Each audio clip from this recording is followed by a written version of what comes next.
Nous allons nous pencher sur l'actualité de la santé et sur ce qui vous fait frémir, mesdames, et peut-être vous aussi, messieurs, les éternels régimes. Ça marche pas toujours, mais bon, peut-être une bonne nouvelle, Christelle Balestrero.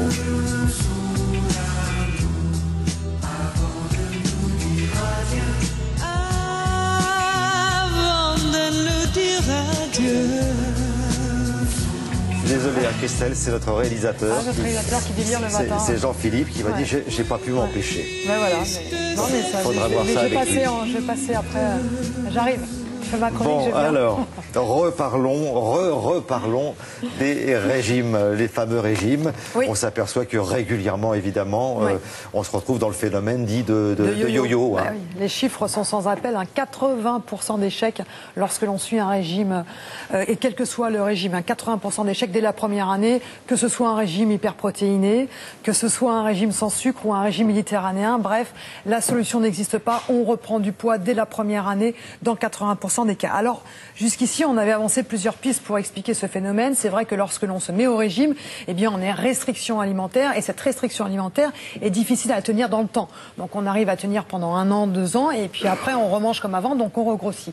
On a aussi expliqué que les interdits alimentaires, supprimer complètement un aliment, ça pousse à des dérapages alimentaires. C'est-à-dire que quand on est interdit de manger du chocolat ou du pain pendant longtemps, eh bien, on en mange beaucoup plus après le régime, et donc ça augmente l'apport calorique et on reprend du poids. Eh bien, la bonne nouvelle, c'est qu'aujourd'hui, on a enfin identifié les mécanismes qui sont responsables de cette prise de poids et nous pouvons déculpabiliser.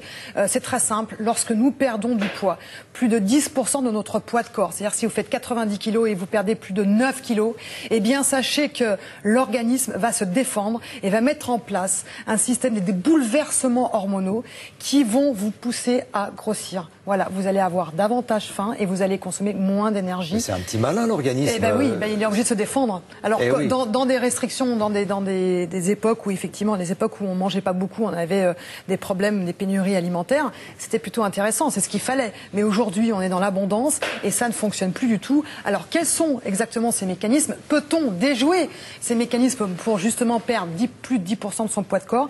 Voici l'éclairage de Boris Sancel.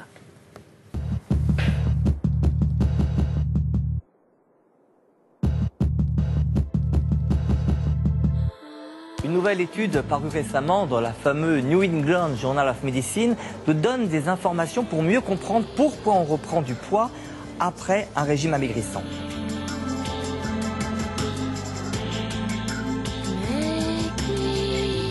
50 volontaires obèses ont suivi un régime assez restrictif pendant 8 semaines. Le but, c'était de leur faire perdre au moins 10% du poids initial. Ils ont perdu en moyenne 14 kilos et ils ont ensuite été suivis jusqu'à 2 ans. Ce que nous montre cette étude, sans grande surprise, tout d'abord, c'est qu'à la fin de la phase d'attaque du régime, les sujets avaient davantage faim et ils ressentaient moins la satiété. Et ces phénomènes étaient encore retrouvés 2 ans plus tard, donc toujours une perturbation des signaux de faim et de satiété.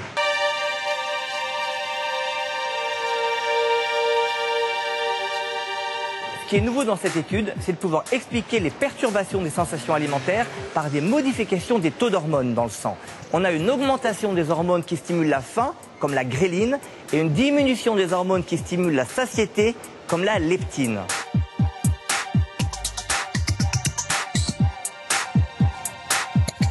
Résultat des courses, pour des raisons hormonales, on va avoir tendance à plus manger et à être moins rassasié, que ce soit immédiatement après la phase d'attaque du régime ou à long terme.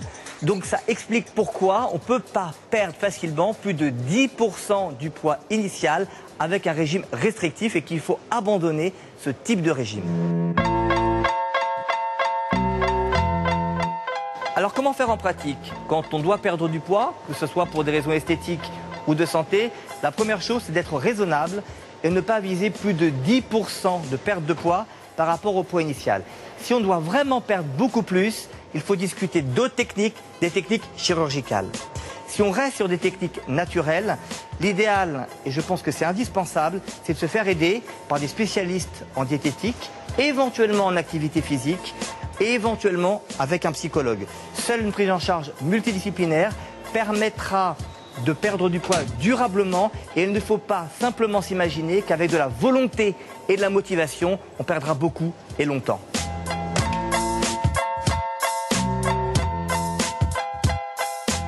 Alors il faut le piéger, le corps. Oui. Alors comment est-ce qu'on peut arriver à détourner? Justement, il y a un mécanisme qui marche plutôt bien, c'est l'activité physique. Pourquoi? Parce que lorsque vous faites de l'activité physique régulièrement, après un régime, et ça a été montré par différentes études, et c'est vraiment, ce sont des travaux intéressants, lorsque vous bougez après un régime, vous habituez votre corps à taper dans les graisses plutôt que dans les sucres. Vous savez que pour vivre, pour respirer, pour digérer, pour monter les marches, on a besoin de consommer de l'énergie. Deux possibilités, soit on tape dans les sucres, soit on tape dans les graisses. Et bien lorsque vous faites du sport régulièrement, vous allez habituer votre organisme à taper dans les graisses.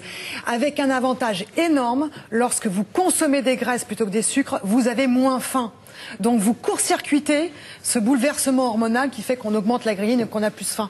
Donc vraiment, on sait maintenant que l'activité physique, c'est vraiment un outil indispensable pour la perte de poids. En tout cas, même c'est au-delà de la perte de poids, c'est vraiment pour tenir une perte de poids à long terme. L'activité physique pendant le régime, c'est intéressant, mais surtout après le régime, à cause de ça justement, pour stabiliser, parce qu'on tape dans les graisses et on a moins faim, donc aller vers l'activité physique de façon régulière plusieurs fois par semaine. La course, la gymnastique. Voilà, et même un peu de musculation, parce qu'on sait que d'avoir du muscle, ça permet de consommer plus d'énergie. Et donc voilà, tout ce que vous aimez, de toute façon, le mot d'ordre, c'est plaisir pour régularité. Merci Christelle, faites-vous plaisir. Oui, mais je vais, ça va chauffer là. Ça va chauffer en régie, j'arrive.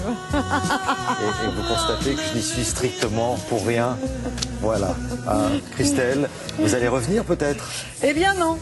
Puisque c'est comme ça, je ne reviens plus. C'est dommage qu'on avait d'autres chansons à vous proposer. Oui, je crois qu'on est arrivé au top, hein. On ne peut pas faire mieux. En tout cas, merci beaucoup Christelle. À très très bientôt. À bientôt.